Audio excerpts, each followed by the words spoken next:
Meskipun gelar perkara khusus telah rampung dilakukan, namun pihak Roy Suryo CS masih tetap pada keyakinan bahwa ijazah yang ditunjukkan penyidik bukanlah ijazah asli. Lalu apa saja poin-poin yang menandakan ijazah itu tidak asli? Untuk membahasnya, kita akan berbincang dengan Firmanto Laksana, pengacara pihak Joko Widodo, dan juga nanti akan segera bergabung Abdul Ghafur Sangaji selaku pengacara dari Roy Suryo. Bung Firman, apa kabar? Baik, selamat malam. Malam. Terima kasih sudah hadir. Kalau tadi Bung Roy bilang bahwa tetap itu ijazahnya tidak asli, sudah dilihat tapi dianggapnya itu di print ulang. Iya. Gimana? Ya jadi memang kan sudah kita prediksi. Jadi mungkin beberapa bulan lalu saya sudah sampaikan bagaimana kalau ijazah itu ditunjukkan. Berhenti enggak? Pada saat itu mereka menyampaikan akan berhenti.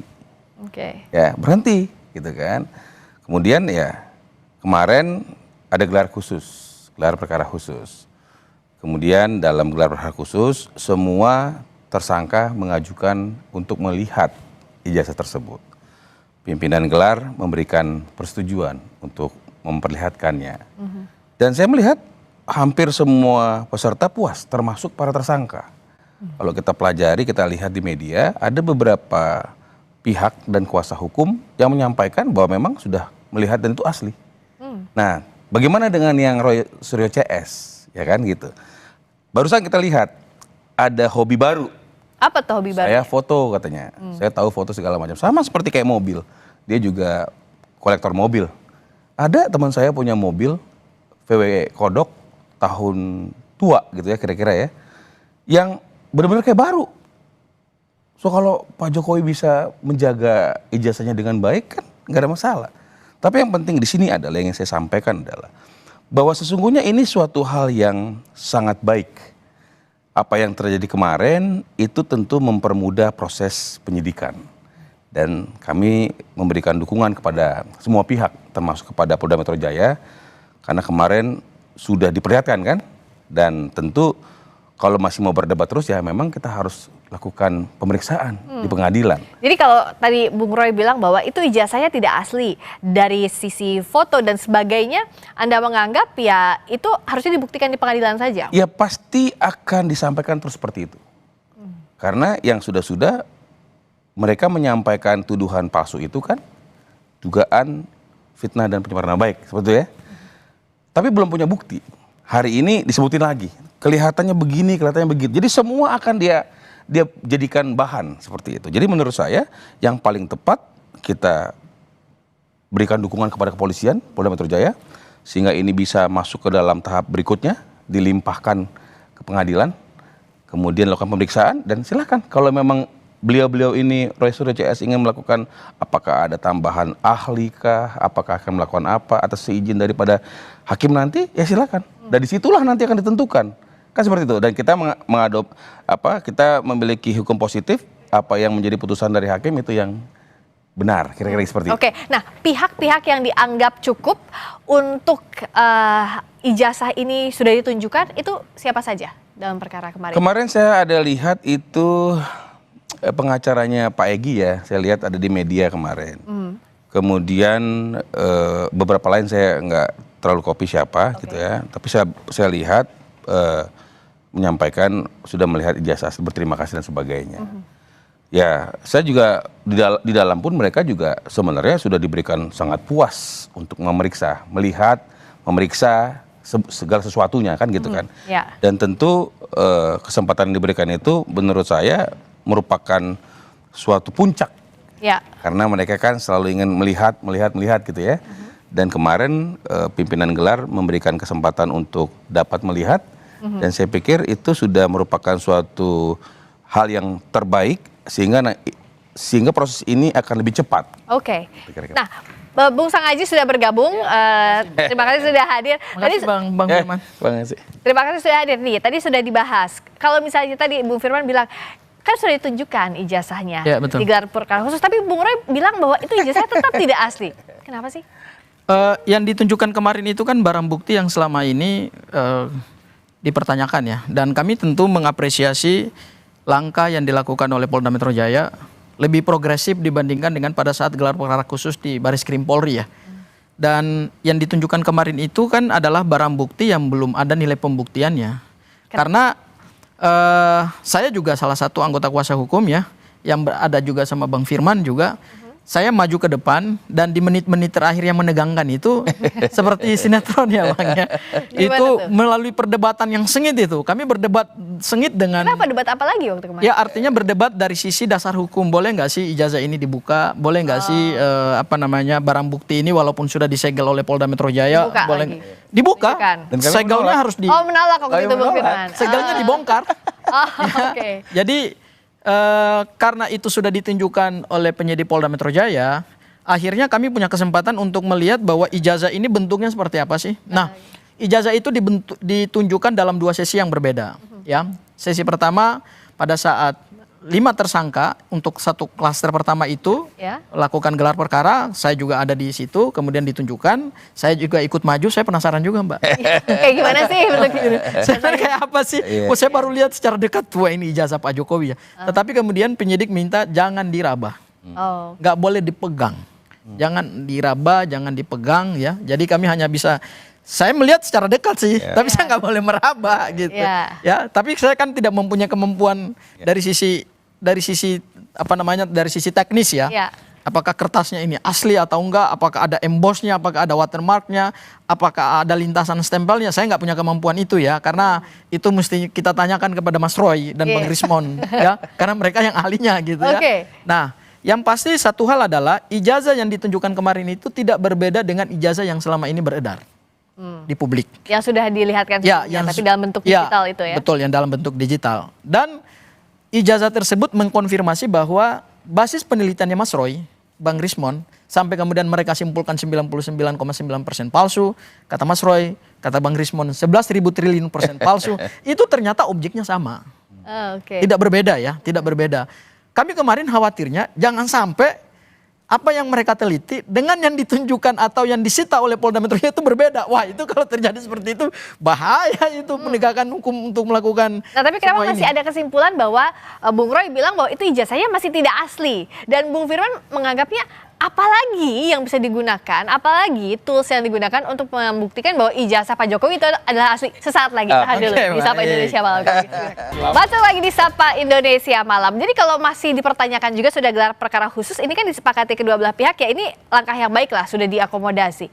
Terus sebenarnya kalau menurut Bung Firman itu apa sih yang masih jadi masalah dari pihaknya Bung Roy? Iya sampai kemarin? Tentu orang kan jadi tersangka ya.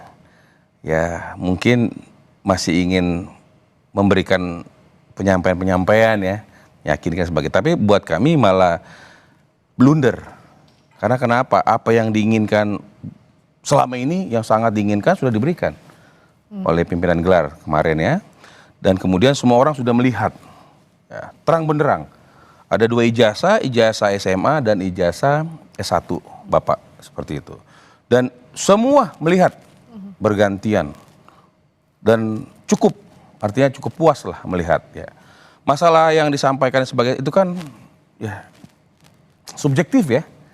Makanya saya bilang tadi, oleh karena itu ya kami mendorong supaya Polda Metro Jaya yang hal ini sudah sangat akuntabel dan sudah sangat diapresiasi untuk mempercepat proses ini. Sehingga nanti pemeriksaan lebih lanjut P21 dan limpah di pengadilan dilakukan pemeriksaan supaya selesai.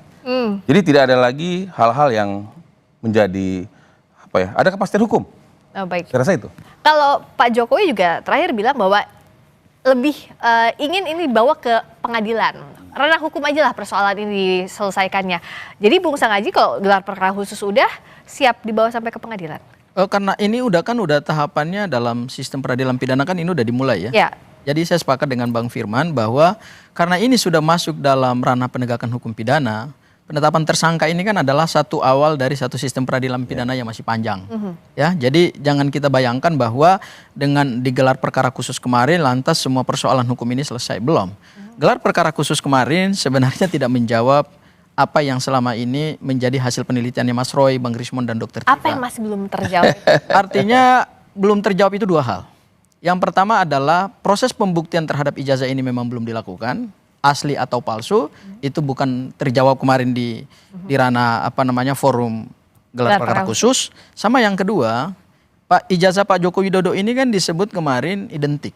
Nah, saya kemarin juga men-challenge Polda Metro Jaya juga pada saat Bang Firman juga hadir. Oh, di forum itu juga Yes, di-challenge? Saya mempertanyakan terkait dengan penggunaan laboratorium forensik yang diatur dalam Perkapolri nomor 10 tahun 2009 dan terkait dengan uji laboratorium forensik terhadap dokumen yang diduga palsu. Nah, berdasarkan ketentuan pasal 79, 80, 81 dan 82 itu untuk menentukan suatu dokumen itu palsu atau asli, maka kuncinya sebetulnya bukan pada dokumen itu, kuncinya adalah pada dokumen pembanding. Ya, nah kemarin itu saya challenge juga kepada Polda Metro Jaya. Sebetulnya ada dua hal. Yang pertama adalah ijazah pembanding ini ijazahnya siapa? Ya, apakah si A, si B, si C, si D, kita kan nggak tahu. Kemudian yang kedua, ijazahnya ini didapatkan dengan cara apa? Ijazah pembanding ya. Apakah didapatkan tanpa melalui prosedur hukum acara? Kemudian apakah sudah ada keabsahannya gitu ya? Apakah sudah dilakukan autentikasi juga tidak terhadap ijazah pembanding? Ya, karena kenapa? Ijazah pembanding itu kunci untuk menentukan ini palsu atau asli. Karena tidak mungkin kita hanya melihat menerawang satu dokumen yang diduga palsu itu hanya dengan melihat dokumen itu saja. Kita harus menyandarkannya pada dokumen pembanding gitu. Nah, kemarin Polda Metro Jaya tidak memberikan kesempatan kepada kami untuk mengakses 13 ijazah dokumen pembanding gitu. Dan kemarin juga belum ada penjelasan yang komprehensif dari penyidik terkait dengan 13 dokumen pembanding. Karena 13 dokumen pembanding itu oleh penyidik Polda Metro Jaya masih disegel. Dan semua barang bukti itu memang kemarin kami lihat dibawa dalam satu rak yang bisa didorong gitu ya. Dan itu mereka hanya bisa menunjukkan bahwa ada 13 ijazah dokumen pembanding yang sudah diuji di laboratorium forensik, hasilnya identik. Oke. Nah, identik ini kan masih tanda tanya.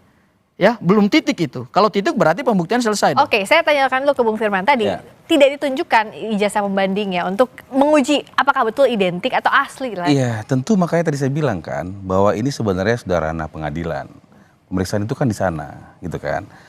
Kalau kemarin ditunjukkan apakah setuju 13 orang itu ditunjukkan? Kalau kami kan memang kuasa hukumnya Bapak. Kami tidak setuju, kami serahkan kepada pimpinan gelar seperti itu kan. Nah, yang paling penting di sini adalah kalaupun nanti dilakukan pemeriksaan dan sebagainya yang sudah dilakukan pemeriksaan, nanti disampaikan dalam pengadilan, itu kan masih sebagian petunjuk. Yang paling penting sebenarnya dari UGM. UGM benar nggak Bapak ini adalah alumni. Nah, kita sudah lihat berkali-kali. Rektor juga sudah berkali-kali menyatakan bahwa Bapak adalah alumni Fakultas Kehutanan UGM. Lulus semua mengikuti Tridharma Perguruan Tinggi dan lulus di tahun 85 itu dan memegang gelar yang sah dan ijazahnya sah. Jadi saya pikir kalau itu sudah disampaikan, itu proses autentifikasinya.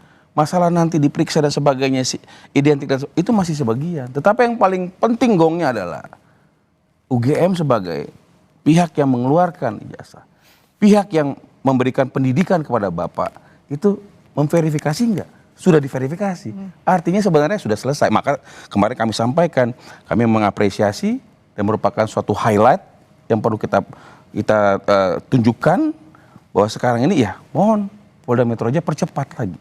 Supaya apa? Supaya dibuktikan tadi yang ingin dibuktikan. Dicek lagi, nanti dipanggil lagi. Siapapun lah yang mau dipanggil, Pak Kasmujo kah yang dipanggil, atau siapakah yang katanya Pak Dumatno kah, atau siapapun lah. Saya pikir ini bukan ranah kami, biar itu Nah, kalau memang nanti di persidangan dipersilakan dibuka, lebih cakep lagi. Nah, jadi biar agar pembuktiannya lebih komprehensif juga nanti ranahnya di pengadilan. Gitu. Tapi kalau misalnya tadi sudah mengamini apa yang UGM katakan, nggak akan sampai dikitis, nggak akan sampai di sini karena pasti udah selesai kasusnya. Tapi kan ini sekarang lanjut kasusnya. Sebenarnya kalau dari pihaknya Bung Roy CS itu apa sih yang disiapkan untuk nanti pada saat pembuktian di pengadilan? Ya, sebenarnya begini ya, tuduhannya kan adalah ijazahnya palsu. Oh sorry, bukan tuduhan, tapi hasil penelitiannya adalah ijazahnya palsu. Karena hasil penelitian ijazah palsu, maka dianggap itu tuduhan. Direkonstruksikan dalam pasal 310, 311, itu kan adalah pencemaran nama baik dan fitnah. Ya, itu delik pokoknya tuh. Itu kalau kita menggunakan rumus kualifikasi delik, itulah delik pokoknya di situ. Nah, karena ini ijazahnya diragukan, sebenarnya kuncinya ini adalah pada ijazah fisiknya. Jadi kalaupun ada pernyataan dari UGM, saya pikir sebetulnya selama ini pernyataan UGM itu tidak pernah memberikan kejelasan terhadap ijazah. Apa yang belum jelas dari UGM? Ya, UGM hanya menyatakan bahwa Pak Joko Widodo adalah alumni UGM. Tetapi terkait dengan ijazah yang beliau pegang, itu UGM menyatakan kami tidak bertanggung jawab terhadap penggunaan ijazah tersebut. Artinya, ijazah tersebut dengan proses akademik bisa jadi dua hal yang berbeda. Kenapa? Karena kalau kita masuk kepada pasal 263 ayat 1 terkait dengan adanya dugaan tindak pidana pemalsuan dokumen, maka pemalsuan dokumen berdasarkan unsur pasal 263 ayat 1 itu kan adalah memalsukan atau membuat palsu suatu dokumen. Jadi ada dokumen asli, kemudian dibuat palsunya, ya, kemudian yang palsunya ini kemudian ditindak gitu. Bisa saja seseorang itu pernah mengikuti kuliah, tetapi dokumen berupa ijazah yang dia pegang itu bisa juga palsu. Artinya apa? Dia palsukan dari yang asli. Misalnya contoh, awalnya dikatakan bahwa Pak Joko Widodo kemungkinan ijazahnya hilang. Kalau kemudian ijazahnya hilang dibuat yang baru, ya tetap kena pasal 263 ayat 1, palsu juga. Gitu. Meskipun dibuat berdasarkan proses akademik yang pernah beliau lalui, tetapi karena dibuat tidak oleh yang punya otoritas, kemudian dibuat berdasarkan apa yang kemudian dibuat di tempat lain, wallahu alam kita nggak tahu ya, itu bisa juga tetap dikatakan palsu gitu. Tapi Jadi ini jawaban UGM menurut saya itu belum memberikan jaminan terhadap keaslian dokumen. Kalau proses akademik, kira itu hal yang berbeda. Saya mau membuat ini clear aja. Mereka kan juga mengajukan juga di Mabes Polri kan terkait yang disampaikan tadi, dan itu sudah selesai, ya. Tidak ada pemalsuan dan apapun tidak ada. Yang sekarang berlanjut adalah di Polda Metro Jaya. Laporan atas pencemaran nama baik dan gitu fitnah. kan? Sehingga apa yang ingin kita tekankan bahwa mari kita legowo lah. Kan gitu kan? Tadi ditanya apa yang harus dipersiapkan? Ya, dia harus persiapkan pembelaan. Baik. Dan sehingga kenapa? Ya, tadi 310, 311, 312-nya juga mengatakan pasal 312 KUHP juga mengatakan harus dibawa ke pengadilan. Sehingga menurut saya sudah deh. Kita fokus aja, kan sudah puas dilihat kemarin kan. Kalau masih kurang segala silahkan aja, nggak apa-apa. Tapi kami menghimbau, karena tentu kalau orang terus melakukan pengulangan-pengulangan kan ada pasal yang akan membuat mereka harus ditahan. Tapi itu kembali lagi adalah kewenangan daripada penyidik. Hanya kami ingin mengatakan, sudahlah, sudah dilihat, yuk kita sama-sama buktikan, kita buka aja. Minta nanti sama pengadilan untuk dibuka live sidangnya. Supaya semua yang nanti melakukan eksaminasi, ahli, saksi fakta, atau apapun lah, UGM, semua dibuka.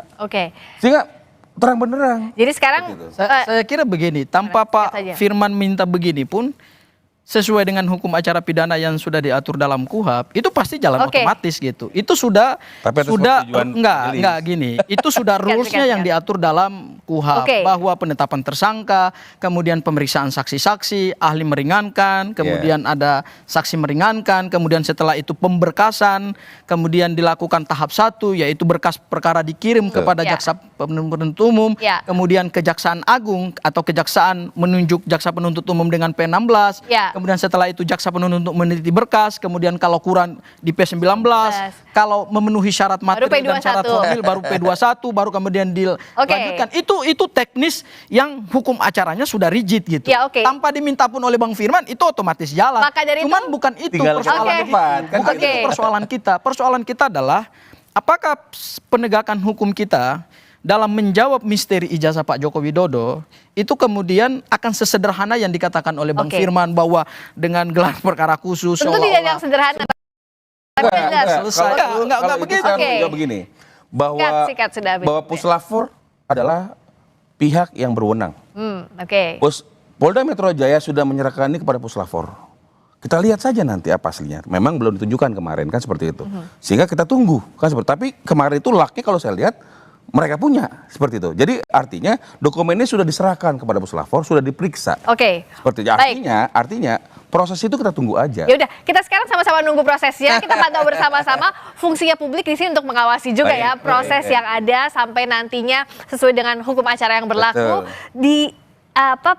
karena ini sudah jadi atensi publik, makanya transparansi jadi kunci utama. Itu ya. Terima kasih banyak Bung Sakaji. Terima Transparansi kasih. dan akuntabilitas. Dan akuntabilitas itu penting. Terima kasih Bung Firman. Terima kasih Bung Sakaji sudah dari Sapa Indonesia malam.